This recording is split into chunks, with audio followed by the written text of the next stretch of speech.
Подсолнух. Комфорт и уют в каждый дом. Бұл Алтай қаласы Алаға ауылының Оймақы қыстағы.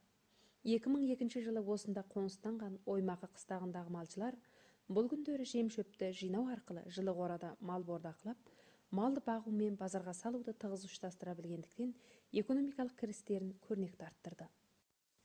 Қадылбек Хакимұлы ілгеріде күз айларында бір мезет қосымша мал саудасымен шұғылданып кәсіптенетін.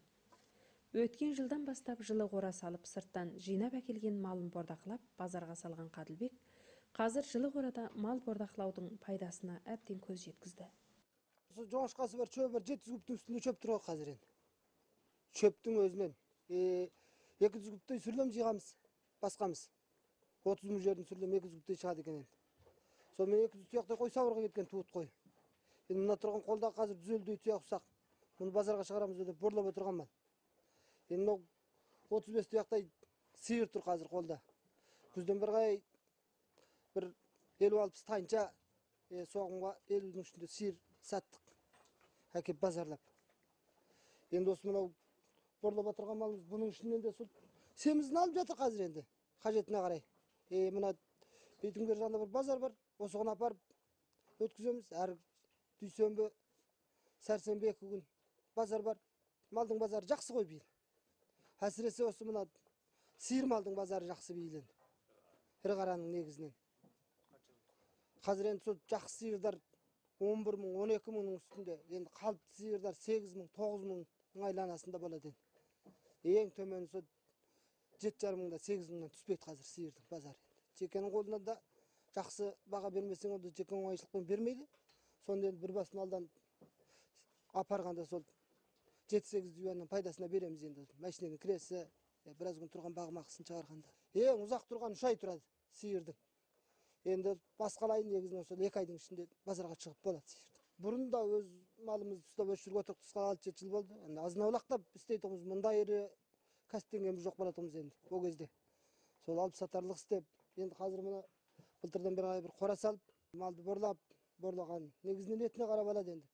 Пайдаланғанда алатындарға береміз өзі. Құдай қатты. Мұның ішінде асыл сиырдар бар.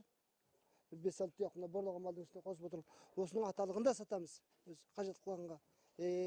Өсімдік қылып аламыз десе, ұрғаш тайыншадан да сатамыз. Оның бағасы да біраз мынадардан гөрі жоғары келеді.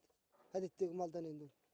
Сонда сол енді 3 рет, 2 рет сондайдан борлап шығарамыз, оның үстіне сол енді жылына. Енді жазда біз көбінде мына осының жем шөбімен жағаласып кетеміз енді сол. Оның малымыз бар. Жаңағы тоқтымызды, қойымыздың төлін сатып, сол арқылы қайтып күзде содан түскен сомаменен сол қарап жатқанша кәсіп істеп жатырмыз ғой енді осы.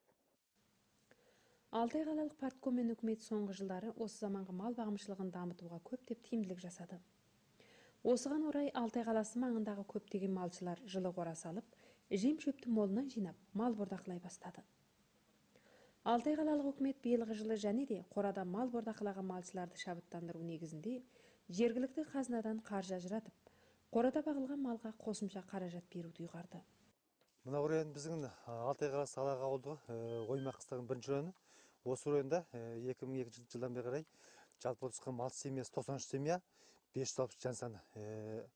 Осы семьялар енді келгеннен бастап әзірлейтін 13 жыл болды. Осы жылдан бері негізінен бұл семьялардың алдына Дүзімбудан артына еліміне жер берілген. Алтай қалалық партком үкіметтің зорлықпен қолдап қуаттауында. Енді әзірге дейін осы семьялар былтырдан бастап осы кейбір семьяларымыз малды қорада бағу, одан кейін борлап бағуға ойысқан.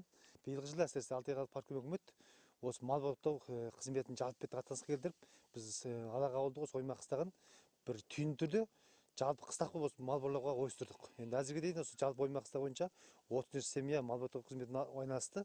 Осының ішінде осы бірінші орында түйін түрде 13-15 семья әзір осы мал баптауға ойысып отыр.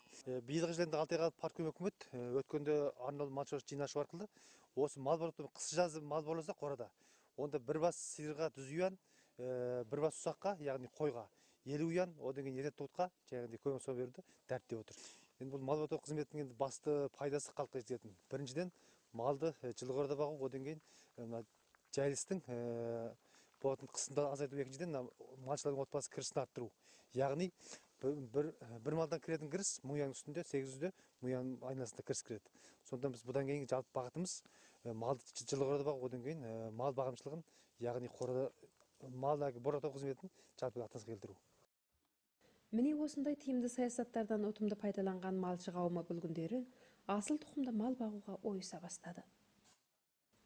Әбікен Зуқабұлы соңғы жылдары мал тұқымын асылдандыруға баса мән беріп, үкіметтің тиімді саясатынан пайдаланып, асыл тұқымды сиыр өсіріп көрнекті табысқа жетті.